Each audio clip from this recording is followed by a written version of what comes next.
Hi, I am Eliza from Bookish English. Are you ready to practice speaking in English with me? Let's do it. What do you do? Where do you want to go? What are you up to this weekend? Could you answer these questions in English? In today's English lesson, you will practice speaking with me about 7 of the most common conversation topics in English. We will practice vocabulary, questions, sample conversation. Plus, you will have the chance to have a sample practice conversation with me too. Over the past year, I have made 7 Speak With Me lessons, and today I have combined them all in a very useful lesson where you can practice them for the next 2 hours to help you never forget what you've learned. All right. Are you ready to get started?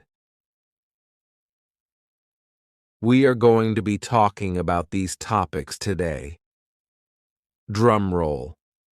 Let's get started with the first one. Weekend plans. Are you ready to learn the most important conversation question of all time? At least according to me. Is that question, what's your name? No. Is that question, will you give me money? No. Is that question, do you love me? No, no, no. The most important conversation question is, there's actually 2 parts. What about you? And how about you? When someone asks you about your weekend plans and you say a little reply, I'm going hiking or I'm not doing much, there might be an incredibly awkward pause. What happens next? Well, this is where the most important question comes in.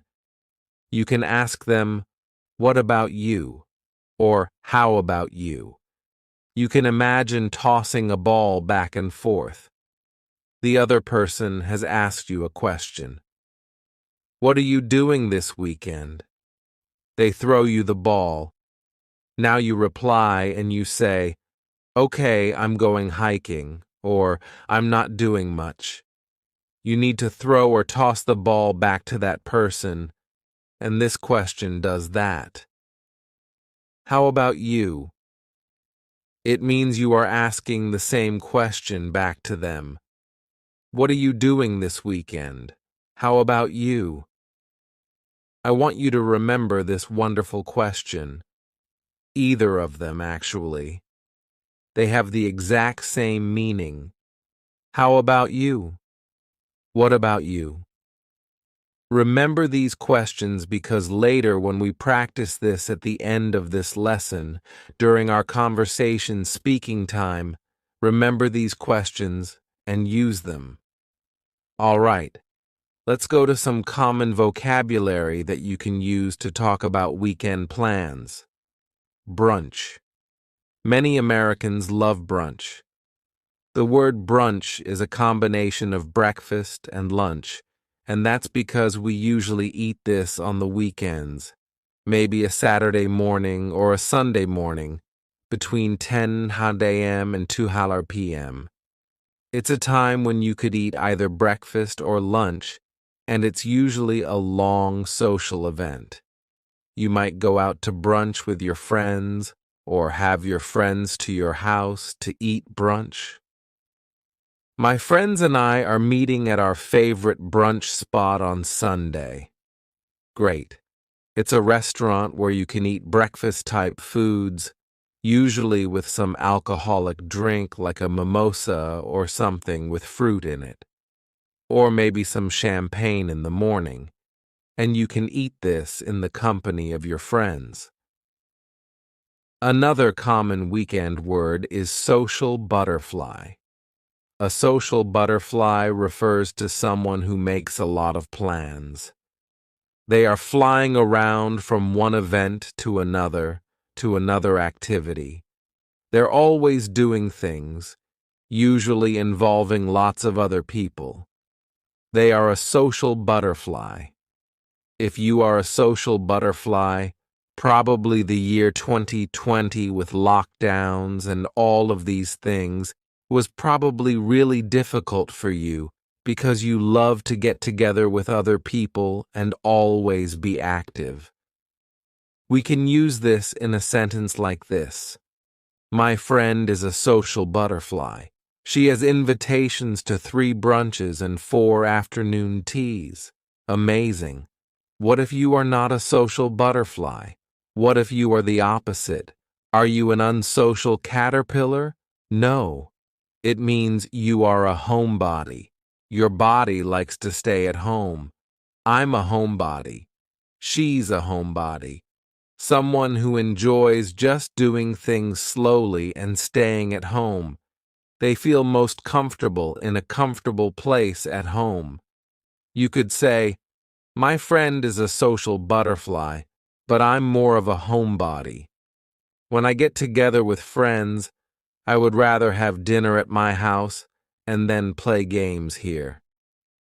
I think this is true for me personally. As I get a little bit older, I prefer these kinds of intimate group settings. Instead of lots of people, I prefer just a couple of friends at home. Maybe having a bonfire outside, roasting some food or some marshmallows in this intimate setting. I enjoy doing activities at home more often than when I was a little bit younger. To stay in.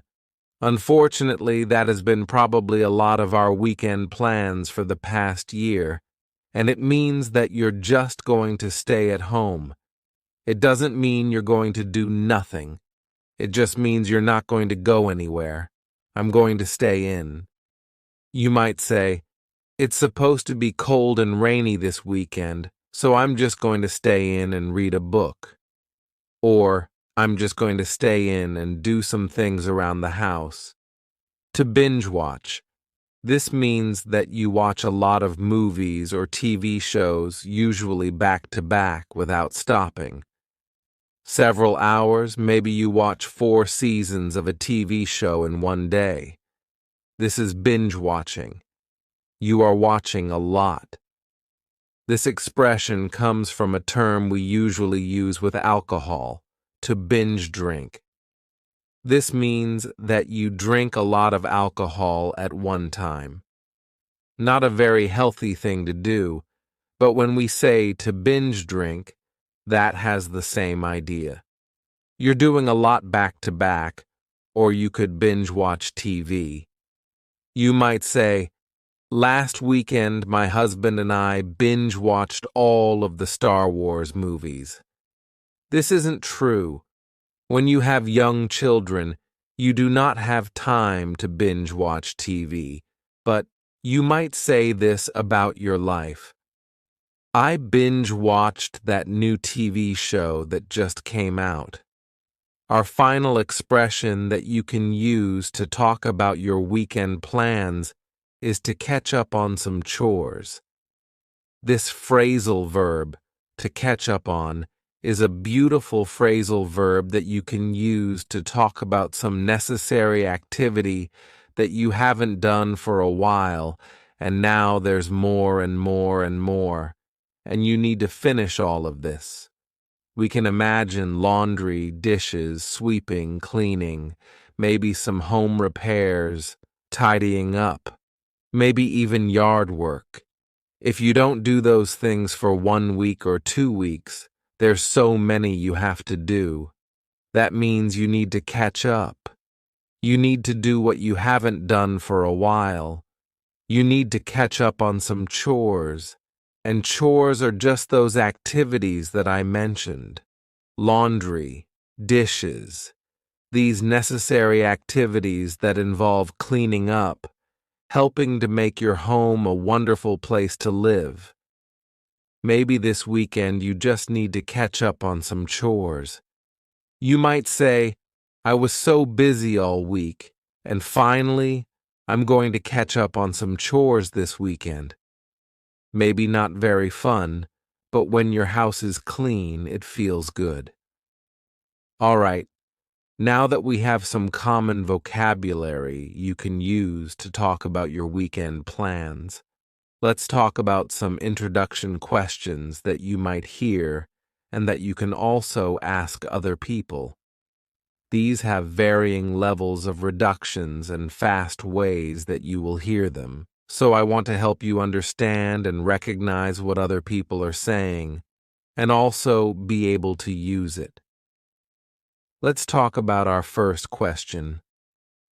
What are you up to this weekend? What are you up to this weekend? You might know the expression, "What's up?" This just means, "How are you?" We're using that same word up to talk about what are you doing this weekend? What are you up to this weekend? But do you think that we usually say it like this? What are you up to this weekend? So clear, so lovely. No. Instead, we're going to reduce this a little bit, and then we can reduce it a lot more. Let's talk about the first one. What are you up to? What are you up to? Whatter. Here, the word what and are creating a spoken contraction. Usually when we write, we don't write this type of contraction. It's only in spoken English, but oftentimes be verbs like are, is, will be contracted with a question word.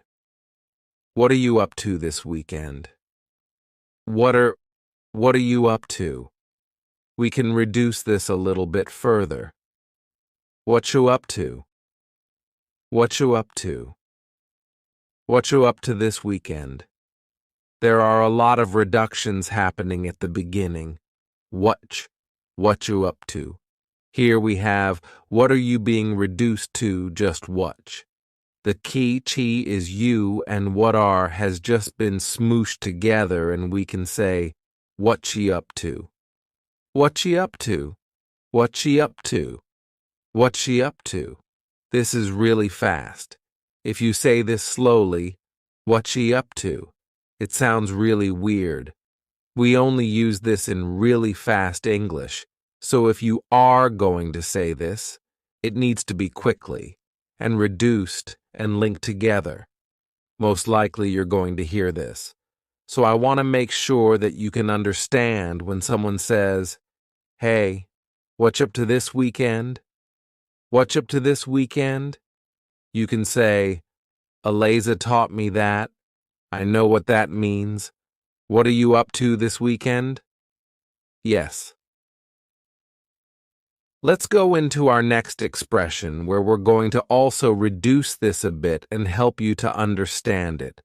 What have you got going on this weekend? What have you got going on this weekend? These all mean the same thing. What are you doing this weekend? But you might hear this expression with the word got. What have you got going on this weekend?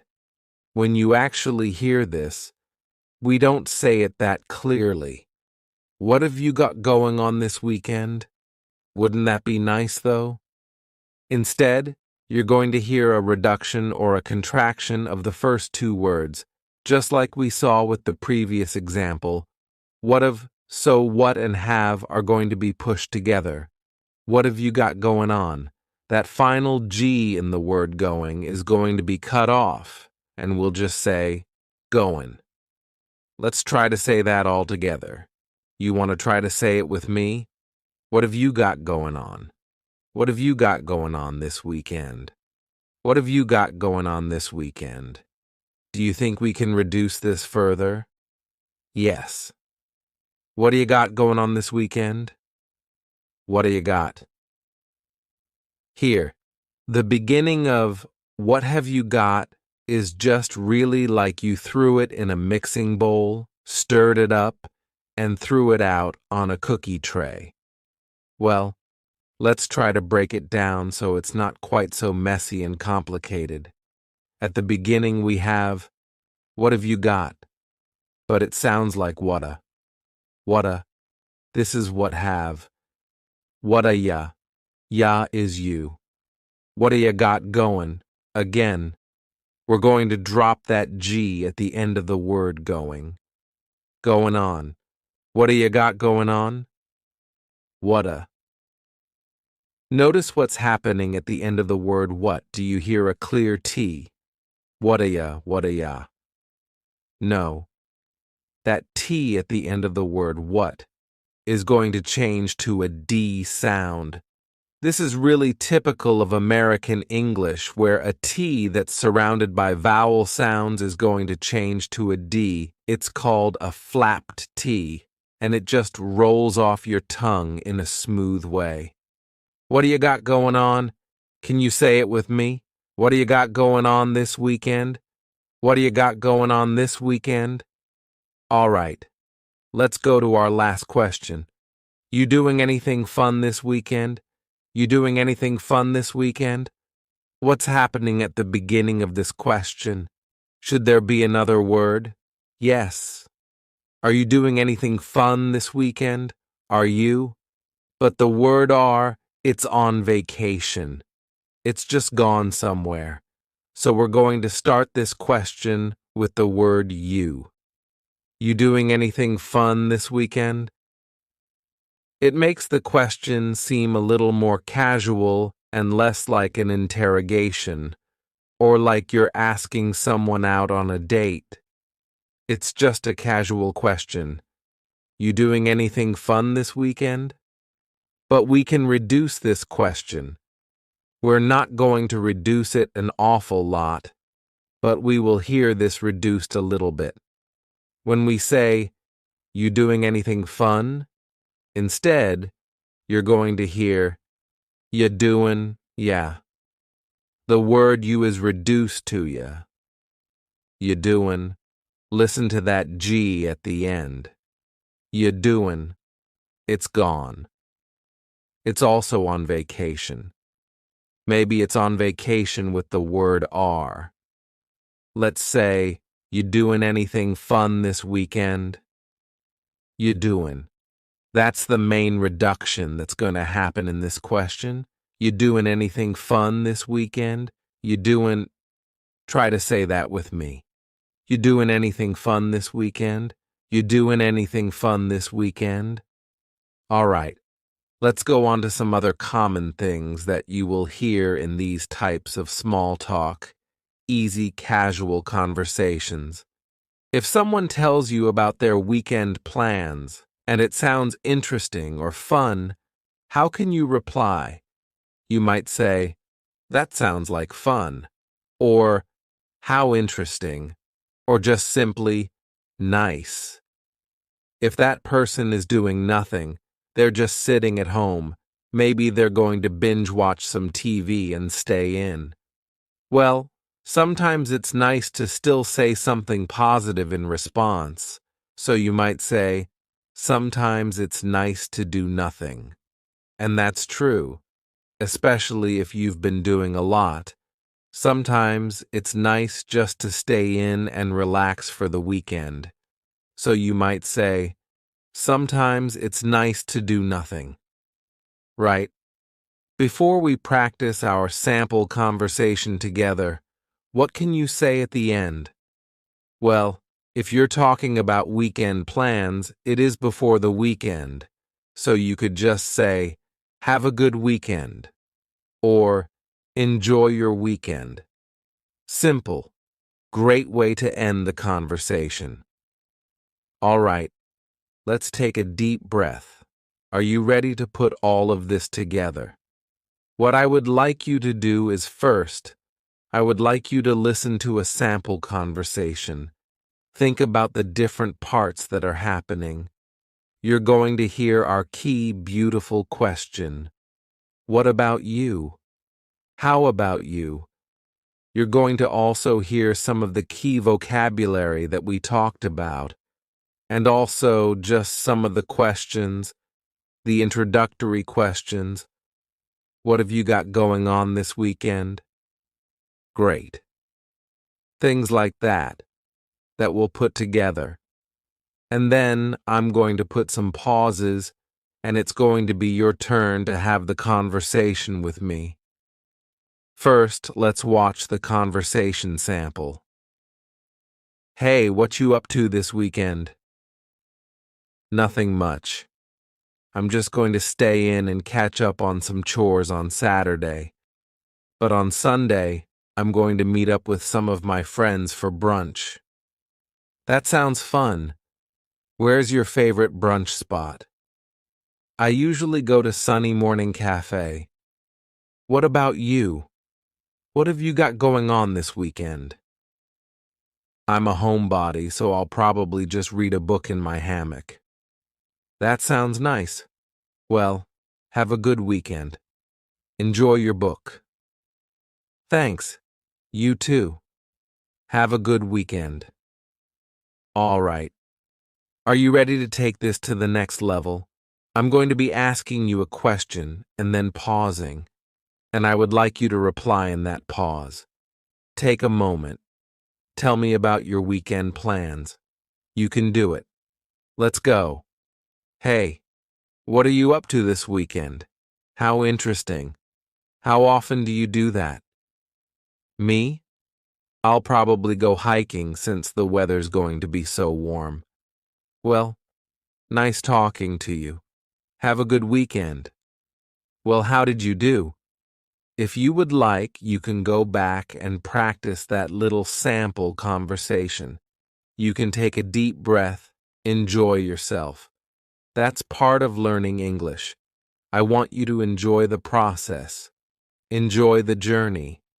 Let's start with some common questions for talking about eating out and restaurants. Since the pandemic began, a lot of restaurants have changed their service model, so these questions will cover eating in a restaurant, but also ordering food to go. I hope that these will help you in any situation that you're in. Let's start with our first question. Do you want to eat out? This phrasal verb to eat out means at a restaurant. We don't often say, do you want to go to a restaurant? Do you want to eat at a restaurant? We just say, eat out. Do you want to eat out? But we often reduce this question to sound a little more comfortable and casual. You want to eat out? Ya is you. You want to eat out? You want to eat out? We've dropped the question word completely, do. Just yeah, and then we have reduced want to become wanna. This is a common reduction in English. Can you say this question with me? You want to eat out? You want to eat out? Or we could cut off that first word, yeah, completely and just say, wanna eat out? Ask it with me. Wanna eat out? Great. Then you might ask, where do you want to go? Where do you want to go? But do you think we say it clearly like this? Unfortunately not. Instead, you could say, where you want to go? Where you want to go? This is a similar reduction to our first question. You becomes ya and want to becomes wanna. Where you want to go? Where you want to go? Where you want to go? Should we order pickup? Should we order pickup?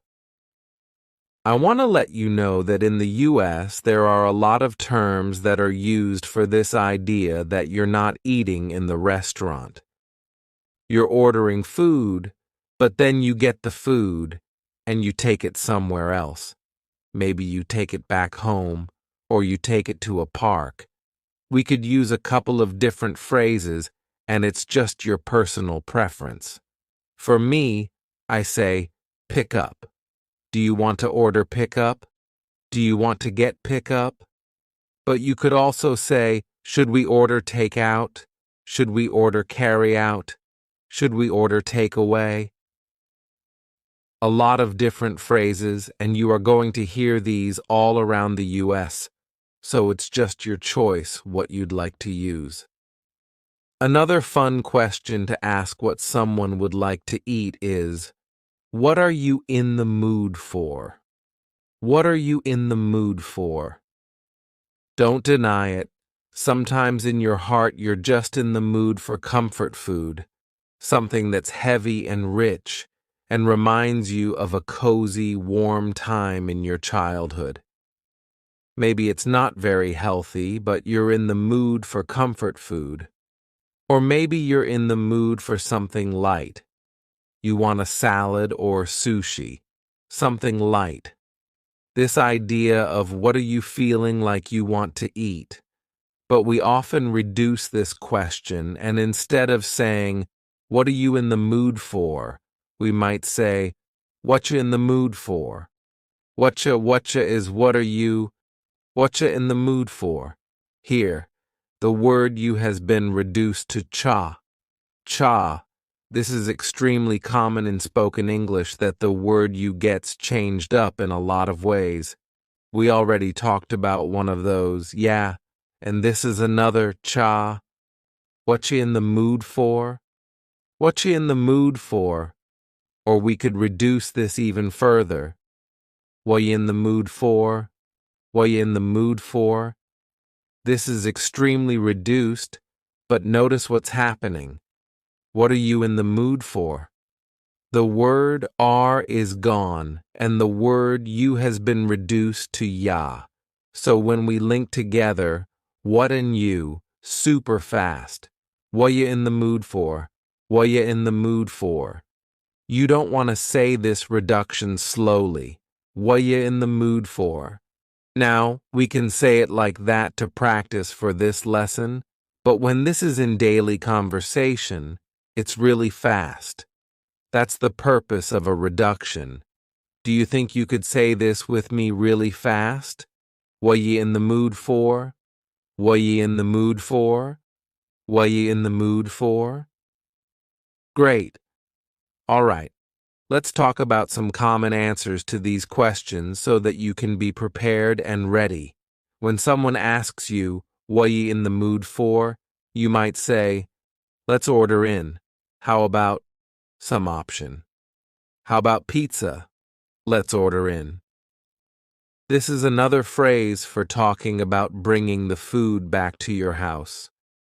You don't want to get all ready and then go to the restaurant, or maybe you don't feel comfortable doing that. You might just say, let's order in. How about pizza? This expression, how about, is a great way to give a suggestion. This is excellent in professional situations. Hey, how about if we try this marketing plan? Or, it's great for informal situations to give a suggestion about something you want to eat. How about pizza? What do you think about that? Sometimes this question is reduced, and it sounds like this. How about pizza? How about pizza? The first A in the word about is gone. It's just missing. We say, how about pizza? Can you say that reduction quickly with me? How about pizza? How about pizza? Great. Or you could say, I'm feeling tacos. Does that sound good? You're giving your opinion. You'd like to eat tacos, but you also want to know what the other person wants, so you use a great question. Does that sound good? But we often reduce this a lot. Let's take a look at the first reduction. You might say, I'm feeling, cutting off that G, I'm feeling tacos. How's that sound? How's that sound? Instead of how does that sound, you can say, how's that sound? How's that sound? Can you say that quickly with me? I'm feeling tacos. How's that sound? I'm feeling tacos. How's that sound? Great. We can also reduce it and switch it up a little bit. I'm feeling tacos. Does that sound okay? I'm feeling tacos. That's what I want. But I want to know your opinion. Does that sound okay? Reduces to, does that sound okay? That sound okay? Can you say it with me? I'm feeling tacos. That sound okay? Great question. Because a lot of restaurants have changed over the last year, and you never know when a restaurant might be closed. It's a good question to ask. Is Ted's Cafe open?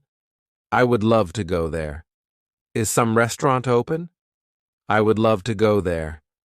There is a little way that we can reduce this question. Take a look at this. Is Ted's Cafe open? I would love to go there.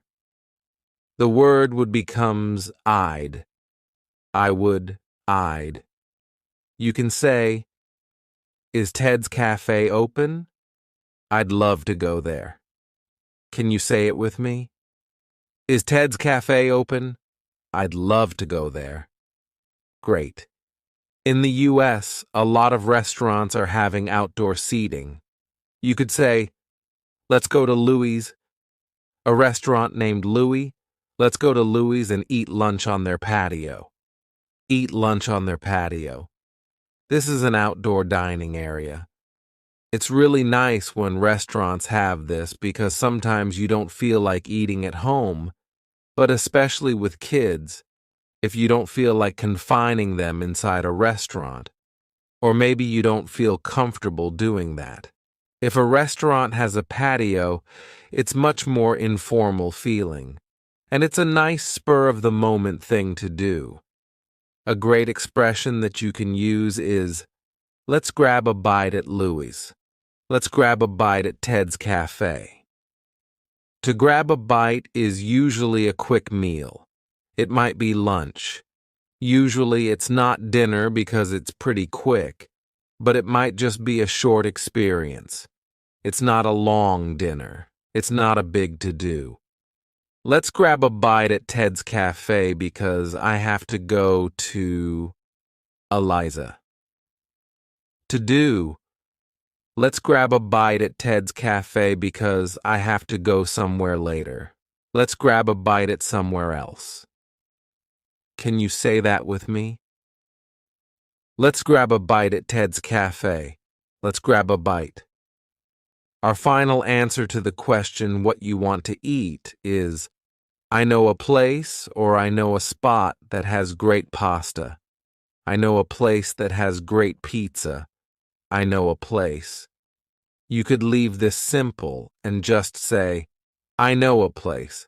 Come with me. But if you want to be a little less mysterious, you could just say, oh, I know a place that has great pasta. Come with me and you've got to try it. Okay. This is kind of maybe an unknown restaurant location that not many people know about, and it's a great phrase to use. Oh, I know a place that you're going to love. Excellent. Are you ready to practice these? First, I would like you to watch this sample conversation between my husband and I as we talk about where we want to eat, what we want to eat. Think about those phrases. Notice the phrases that we use, and then after that, you're going to have a chance to speak out loud and practice it yourself. Let's watch the sample conversation. Hey, you want to grab lunch? Ariel. Sure, but I only have time for a quick bite before my soccer game. What sounds good? Eliza. How about pasta? Ariel. That sounds great. How about I call it in, you pick it up, and we'll picnic in the park before my game starts? Eliza. That sounds great. I know a place that's close by and has great tomato sauce. All right. Now it's your turn. I want you to use these phrases that you've learned. I'm going to ask you a question. We're going to have a little conversation together. It's your chance to speak out loud. So I'm going to ask a question and pause. Wait for your answer. No matter where you are around the world, I will be listening to you. So please take this opportunity to speak and use what you've learned. If you need to repeat this section again and again, do that. It's a great way to gain confidence as you speak. Are you ready? Hey, I'm hungry. Let's grab lunch. What's you in the mood for? Oh, that sounds good. Do you know a good place? Oh, that sounds good. You want to eat there or get takeout? Great. Let's go. Well, how did you do? Do you feel a little more confident discussing dining options and talking about eating out? I hope so. In this lesson, we're going to talk about some common questions to ask about vacations, some common responses, and then you'll have a chance to practice this with me. Are you ready? I know that vacation this year looks a little bit different than most years because of, well, this virus that we have going around. So it's going to be a little bit different than usual talking about vacation. Let's first talk about some common questions and how to pronounce those naturally in English. Do you have plans to go anywhere this summer? Okay, this question is fine. You could use this full question. Do you have plans to go anywhere this summer? But there are a couple of different ways to either reduce or slightly change this question that are a little bit more natural. Where you going this summer? Where ya, which is you, going, dropping the G. Where you going this summer? Where you going this summer? Or we could say, what you got going on this summer? What cha is what plus you. You becomes cha. What you got going on? Again, we're dropping the G, but we're using a great phrasal verb. Going, going on. What's going on? If you go into a room and it's an absolute mess, you might use this phrasal verb and say, what is going on here? But you can use this also for vacation and say, what do you have going on this summer? Or reduced, what you got going on this summer? It simply means, what are your plans this summer? What you got going on this summer? So if someone asks you this, you know that they're asking about your vacation plans. What you got going on this summer? Another common question is, are you doing anything fun for vacation? But we don't often say it as clearly as this, unfortunately, right? Are you doing anything fun for vacation becomes, you doing anything fun for vacation? Look at what's happening at the beginning of this question. Ye. What happened to the verb are? Are you doing? It's completely gone. Maybe it's also on vacation. So we're going to start this question with just you, which is reduced to we. Do you see how we reduce the word you in a lot of ways? What you got going on? Or ye doing? Ye doing. We're dropping that G again. You do anything fun? Something interesting happens at the beginning of the word anything. You do anything fun? We link together doing because we're going to drop the G. It ends with the sound N, the N sound. And then the next word, anything. We sometimes drop the A, and we're going to push those two together because there's two N sounds side by side. You do anything? Do anything fun? You do anything? This is one of the reasons why English sounds quite fast to English learners. If you watch a TV show and you say, What in the world did they just say? I have no idea. Well, it's because of these dropping linkings. This is quite common in spoken English, so you can say this question with me. Are you ready? You do anything fun for vacation? You do anything fun for vacation? Let's go to our next question. Where are you headed for vacation? Where are you headed for vacation? This question is very clear the way I just said it, but it uses a wonderful verb, headed. This is, yes, your head, but it's talking about the direction that you're going, some place that you're going to visit. So if you get a call from your mom and she says, "Where are you going?" you could say, "I'm headed to the store." This means that's the direction that you're going. You are on your way to the store. But we can reduce this a little bit and say, "Where ya?" Does that sound familiar? Where you headed for vacation? Where you headed for vacation? We could substitute the end of this for vacation and just say, "Where are you headed this summer?" Where you headed this summer? Where you headed this summer? Do you notice that a great way to sound a little bit more fluent in English is to reduce the word you? We've talked about a couple of different reductions, but a very common one is yay. Where you headed this summer? Where you headed for vacation? Great. Before we go on to some common answers that you can use to answer these questions, let's talk about something very important.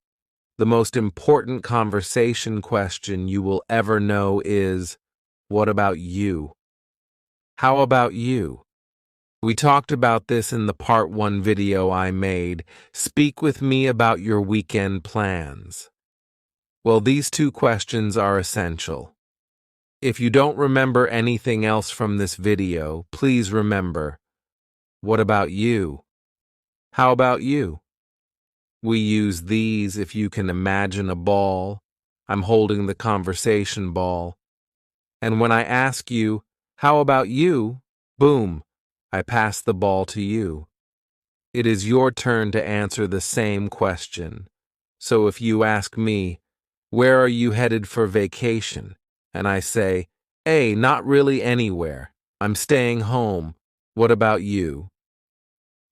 I pass the question back to you. This is a great way to continue a conversation. So make sure that you keep that locked inside your memory, because we're going to be using that a little bit later in this lesson, where you're going to use these conversation questions and answers to practice speaking with me. All right. Let's go to some common answers to talk about our vacations, especially in this world that we're living in this year. Because a lot of us would love to go on vacation and see the world, but we probably needed to change our plans a bit this summer. Let's talk about some realistic answers to these questions about where you're headed this summer, what you got going on for vacation. Let's talk about some realistic answers. I'd like to go to Europe, but I think I'll take a road trip around the US instead. This is using a great sentence construction. I'd like to, but. So first, we're talking about your dream, the ideal dream, and then we're talking about what you're really doing. I'd like to go to Europe, but I think I'll go on a road trip around the US instead. Or you could say, I'd like to go to a family reunion, but we had to postpone it. Okay. The ideal is going to the family reunion, getting together with all of your family members, but the reality is that you had to postpone it or delay it for another time. This is the reality. I wish that I could go on a cruise, but that's not happening right now, so I guess I'll order a pizza and go to the pool. Here again, we're talking about the dream, and then you can make that reality special for you. It doesn't need to be too disappointing, but it's not your dream, your ideal dream. I wish that I could go on a cruise, but cruises aren't happening right now. I wish that I could. That's a great introductory phrase. I wish that I could go to a music festival, but it was canceled. So I guess I'll make a playlist and listen to music and dance in my backyard. I wish that I could, but this is what I'll do instead. All right, let's go to our third phrase. I was going to take my family to New York, but I think we'll go camping instead. Using this phrase, I was going to, talks about a plan that you had, usually a real plan that you had. It's not just a dream. It's a plan that you had, and then you needed to change it. I was going to take my family to New York, but I think we'll go camping instead. So we have the dream, or maybe a plan, but unfortunately, that's not the reality. I was going to backpack across Italy, but I guess I'll stay home and learn how to cook some Italian dishes instead. This year is all about, and last year was all about, trying to make some kind of compromise, a change in plans that's not too disappointing. I was going to backpack across Italy, but I'll learn to cook some Italian dishes instead. Okay, now that we have some common questions, don't forget our key question. How about you? What about you? And some common answers.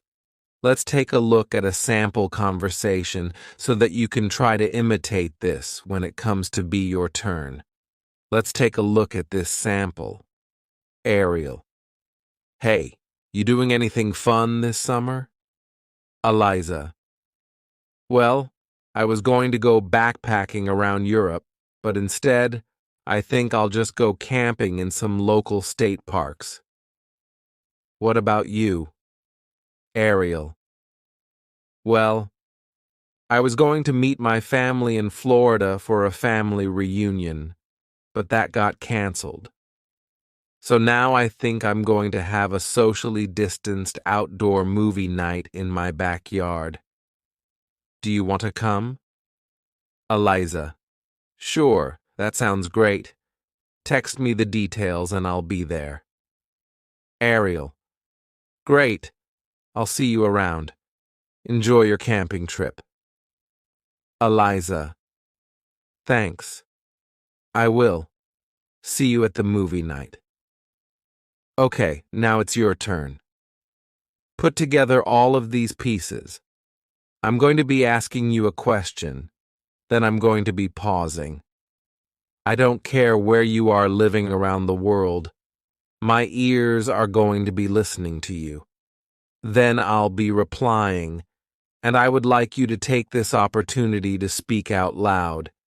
If you need to go back, review this section, do it again and again, and just gain some more courage, feel free to do it.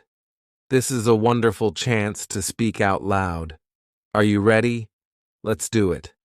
Hey, you doing anything fun this summer? That sounds like fun. Have you done that before?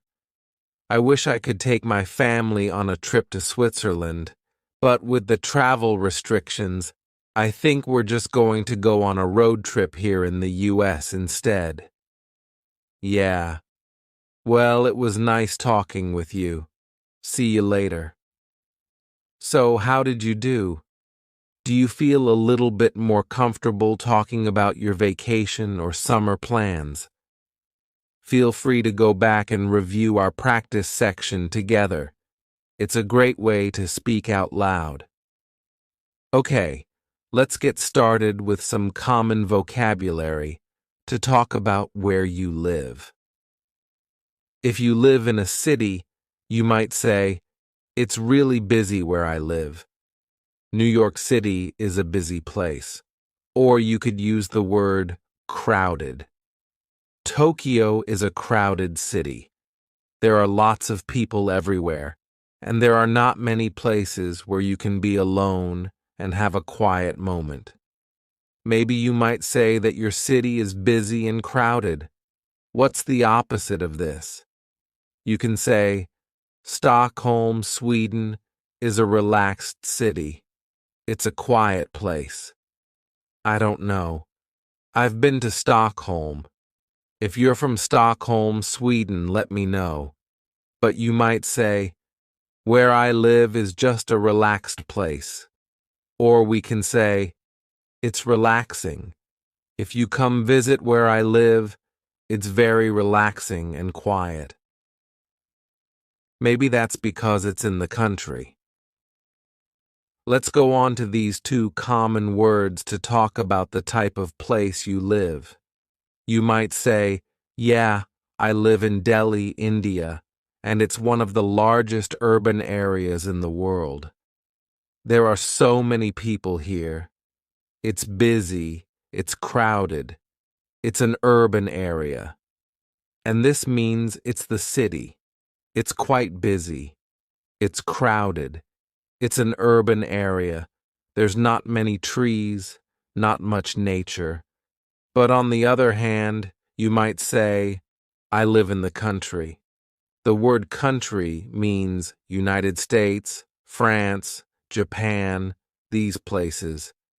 But in the U.S., we use this to mean countryside. We do say countryside sometimes, but we're more likely in the U.S. to say, I live in the country. That means in nature. Maybe there are some farms around you, maybe there are forests around you, and you don't live in a busy urban city center. You live in the country. So I wonder for you, do you live in the country or do you live in an urban city center? Do you live somewhere that's difficult to get to? You might say, yeah, my city is off the beaten path, but it's worth visiting. So for me, my city, Asheville, in North Carolina, it is definitely off the beaten path. It's not a huge city. It doesn't have a big airport that comes here. It's off the beaten path. But if you want to check out some other local sites in the U.S., it could be nice to visit. It's off the beaten path. This also can be used to talk about locations within a city. So if you visit Paris and you go to the Eiffel Tower and then you get hungry, well, the places that are close to the Eiffel Tower to eat, those are what we call tourist traps. Those places are only for tourists. They're extremely expensive. They're not high quality. It's just to trap tourists. But if you want to eat at a great location, you might go somewhere off the beaten path. This is somewhere that not many other people go to, and it's an expression that's great to use about little secret local locations. So when I visit your city, I might ask, are there any places off the beaten path that I can visit? Are there any restaurants off the beaten path that only locals know about? What is something off the beaten path that I can do? Let's say that where you live is not extremely popular, but it's becoming more popular. Maybe because of the pandemic last year, people are traveling to different types of destinations. Maybe they're deciding to travel to more nature places, places that are in the mountains or places that are not in big city centers. Well, that might mean that where you live is becoming an up-and-coming place. We use this term up and coming to talk about somewhere that's not extremely popular, but it's becoming more popular. So you might say, yeah, my city isn't really popular right now, but it's an up and coming place. You've got to check it out. We can use this on a smaller scale, just like off the beaten path, to talk about a restaurant or a neighborhood. Yeah, that neighborhood used to not be a good neighborhood, but now it's an up-and-coming neighborhood. You've got to walk through it. Just look at the houses, look at the architecture, enjoy the sights. So you might say it's an up-and-coming place. Excellent expression. Our final expression to talk about where you live is must see or some must see locations. Can you imagine what this means? Does it mean it's not important to see it? Nah, you can skip that. No, you must see this. So, for example, when you visit Egypt, the pyramids are a must see. So we can use it as a noun, a must see. Of course, when you go to Egypt, the pyramids are a must see. When you go to London, Big Ben is a must see. When you go to New York City, the Empire State Building is a must see. These are kind of like the top things that you need to see. But even if you don't live in one of those really popular cities, if you live somewhere a little bit off the beaten path, you can still use this expression. You might say, in my city, yeah.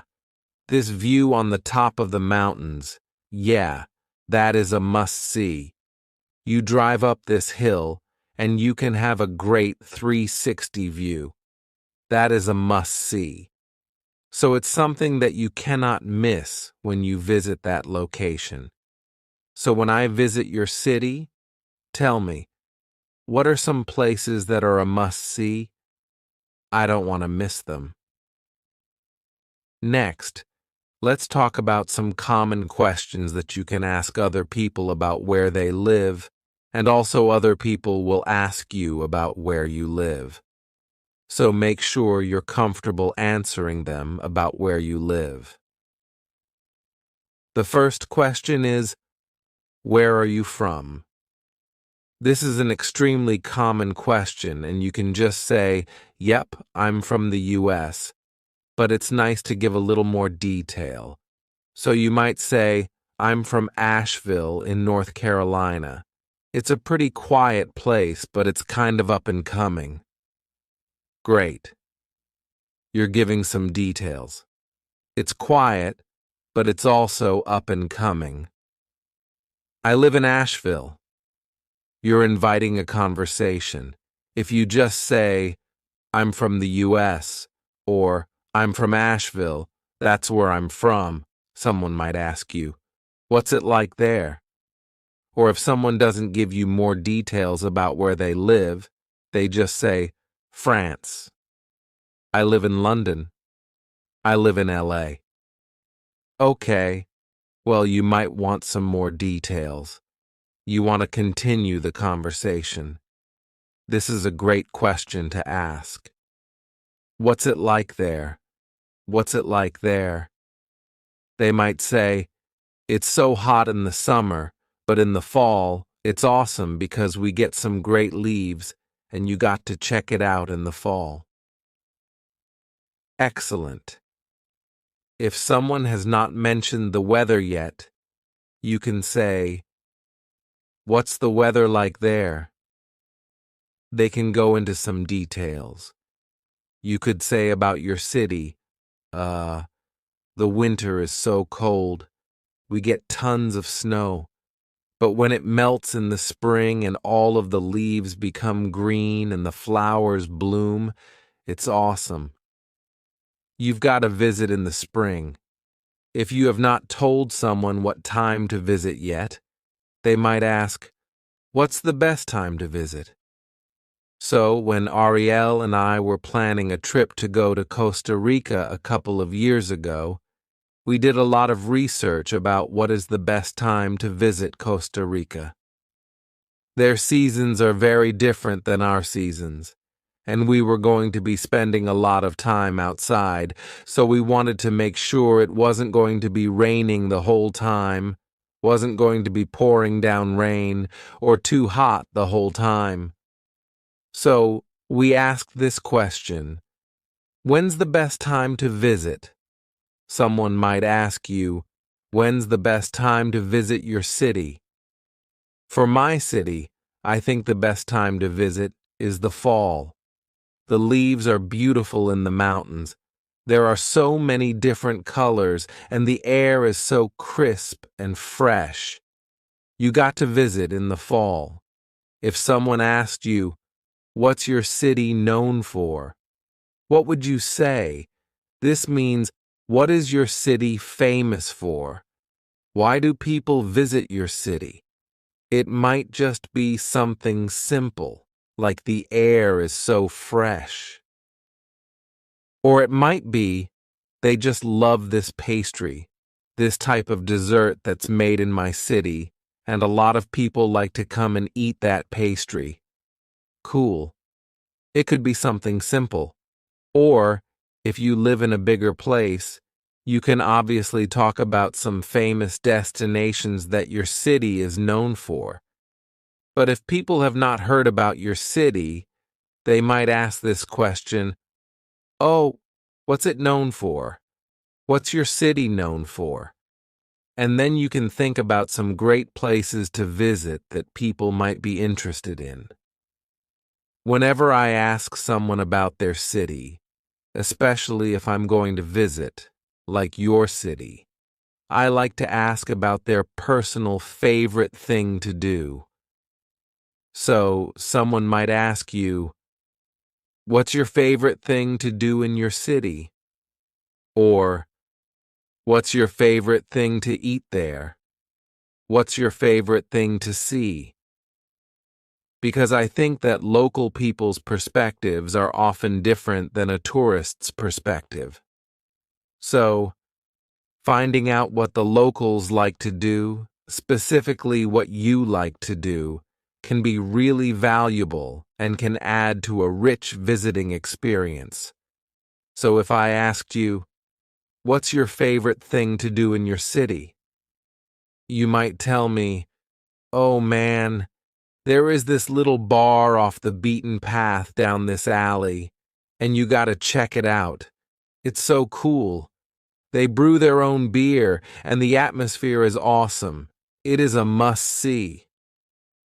Great. I bet that my trip to your city would be a lot more amazing because of that information. So make sure that you have some ideas that you can tell other people about your city. Our final question is a little more broad. Someone might simply ask you, what do you recommend? Or maybe if you are talking to someone who lives in New York and you are about to visit New York, you can ask them some questions and say, what do you recommend? What do you recommend about New York? What do you recommend that I do? Oh, you got to see this museum. It's really cool. They have local artists that they have on display and all these different things you can see. Great. You are asking, what do you recommend in general? It might not be that person's absolute favorite thing personally, but to visit the city, what do you recommend? Great. A wonderful question to ask. What do you recommend? All right. Now that we've talked about some common vocabulary to describe your city, some common questions that you can ask or other people might ask you about where you live, let's see a quick sample conversation between me and my husband Ariel, where we talk about visiting Rome. Now, neither of us are from Rome, but I want you to use your imagination. Let's imagine that Ariel is from Rome. He's actually from the US, but let's imagine that he's from Rome, and he is giving me some insider tips about what I should do on my upcoming trip to Rome. Let's watch the sample conversation and listen for some of the key vocabulary that we just talked about because you are about to have a chance to use it yourself, speaking with me. Let's watch. Hey, Ariel. Ariel. Hey, Eliza. Are you excited for your trip to Rome? Eliza. Yeah, I can't wait. It's such a historic place. But are there any tourist traps I should avoid? Ariel. Yeah, avoid all the gelato shops except this one. It's off the beaten path, but trust me, it's worth it. Eliza. Oh, thanks for the tip. Any other must-sees? Ariel. Well, the Colosseum is great, but my favorite thing to do is wander around and see all the little chapels. It's usually more relaxed and less crowded that way. Eliza. Ah, that's good to know. Thanks for the tip. Ariel. No problem. Enjoy your trip. Eliza. I will. All right, now it is your turn. I'm going to ask you some questions about where you live because I'm coming to visit. I need to know what it's like. I'm going to ask you some questions, and then I will pause. I will be listening to you wherever you live around the world. I will be listening, so please speak out loud. Use the expressions that you've learned, and I can't wait to learn more about your city. Are you ready to get started? Hi, I'm taking a vacation to your city, and I can't wait. Tell me, what's the weather like in the summer? I need to know what I should pack. That's good to know. Thank you. Well, what's your favorite thing to do or see in your city? Wow, that sounds really interesting. So, I got to know. Are there any tourist traps that I should avoid when I go? Thanks so much for the tip. I look forward to visiting. I can't wait to see you soon. Bye. All right. How did you do having this conversation with me? You're welcome to review that and say it again and again. Eliza. With me. You're welcome to review that and say it again and again and again to practice and grow your confidence. Let's get started with some common expressions to talk about birthdays. Let's talk about some types of birthday parties. A birthday bash. This is a big party. Lots of people, lots of presents, lots of games. It's a big one. So you might say, we are throwing a birthday bash for my niece because she's turning 10. Double digits. Quite exciting. To throw a party. Are you holding the party and throwing it? No. I mean, maybe you're throwing some confetti, but this is just another way to say we're having a party or we're going to plan a party. We often use the verb to throw. You might say, we're throwing a party for my grandma's 90th birthday. It's going to be a big birthday bash. What if you're not a fan of birthday bashes? You want to keep things more low-key. You might say a gathering or a get-together. This is something small and intimate, just family, a few friends maybe. You could say, I'm not a fan of big birthday bashes, so we're just going to have a little gathering at my house, or we're just going to have a little get-together at my house. This is true for me. Usually, for my birthday, we just have a little get-together at my house with a couple of friends, maybe some family, nothing too big. Surprise. Oh, what did I just do? I surprised you because it's a surprise party. Usually, with a surprise party, the person who is having the birthday doesn't know about the party. This is the ideal situation. So, someone is planning, inviting guests, setting up everything, and they try to get the birthday person to come into that area without knowing anything. and they walk in, and then everybody jumps up and says, "Surprise."